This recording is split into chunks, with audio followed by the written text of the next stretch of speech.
Hey friends, this is not a snow day.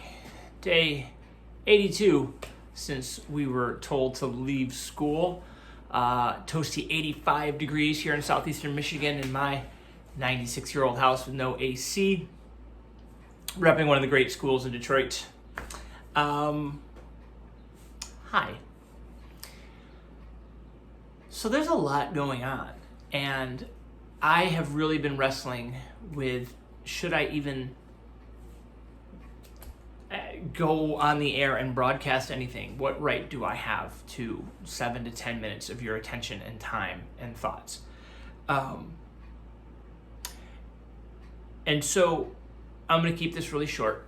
And I'm coming on today and posting this today in early June 2020, not to make it about me. Hopefully not to make it about me, instead to try and use this platform for good, use this platform for awareness, and to do the thing that I've been asking you viewers to do with the young people in your homes, which is to model. I have spent the last 2 days finishing up this book, Nickel Boys by Colton Whitehead, based on the true events of the judicial system and the prison system for young offenders, and the double standards of kids who were African American, and starting this book, Stamped, co-written by Jason Reynolds, and I always want to make sure I say it correctly, Ibram X. Kendi, leading voices, leading African American authors.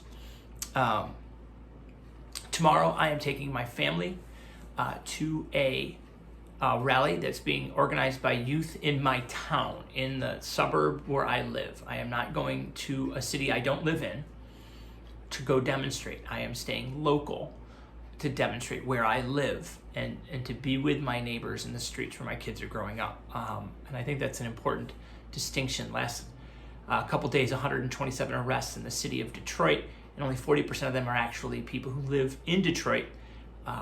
7 of them people from out of state. I'm not speaking to anyone's motives. I'm not inferring anything. I'm simply saying, read some books by people who've had a different experience than you in order to have some insight into that experience. Number 2, get active in your community. 2 days ago, I sent a text message to my friends who are dads, and asked them if they were having these conversations with their kids, and asked them to have these conversations at their homes, and offered my assistance if they needed some help. The last thing I've done is taken a long, hard look at this channel that I've created. I've never had a guest on who's a person of color. I've had a number of guests, all of them read white, a couple different religious affiliations with my guests, certainly some different ages. So I've spent the last day or two trying to get on the phone with some friends of mine, and some people who aren't my friends yet, who have a different racial background, and so they can come provide their perspective, so I can use this platform to give other people a voice. So that's what I've been doing. That's how I'm doing this.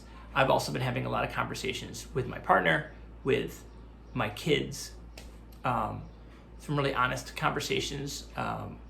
We know that those are oftentimes hard and they often don't have answers. I also shifted all my curriculum in my class, and instead of talking about what we were going to talk about, we instead talked about the Boston Massacre, the historical event which helped trigger the revolution, in which one person was killed, a young boy of color, Crispus Attucks, and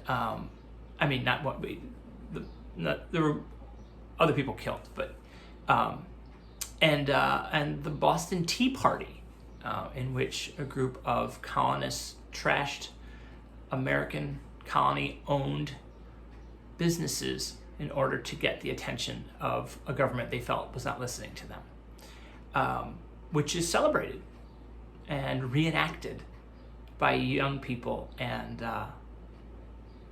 I thought that was some good history for us to talk about. I also spent some time with the poem Harlem by Langston Hughes, famously starts with what happens to a dream deferred and ends with, or does it explode?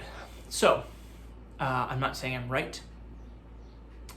However, I can provide maybe a potential model for things that you can do in your house, which is have conversations, read new books, look for representation, and then use your voice when appropriate to amplify others' voices, not to drown out, not to speak for, and nor to request that they educate you. Simply use the power and privilege you might have to help others speak out. So that's where we're at today. It's still not a snow day. 57 episodes ago, I had no idea we'd be having this conversation, nor did I know it'd be this warm. And yet here we are. So our only option is, what do we want to do with today? And how do we hope that that will affect tomorrow? And that's a good thought process to have. Thanks so much for tuning in. Love it if you subscribed, of course. All that kind of stuff seems kind of silly right now.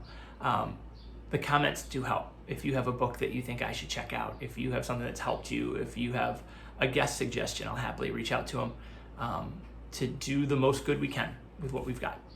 Take care of yourself, take care of others, and hopefully I will talk to you soon.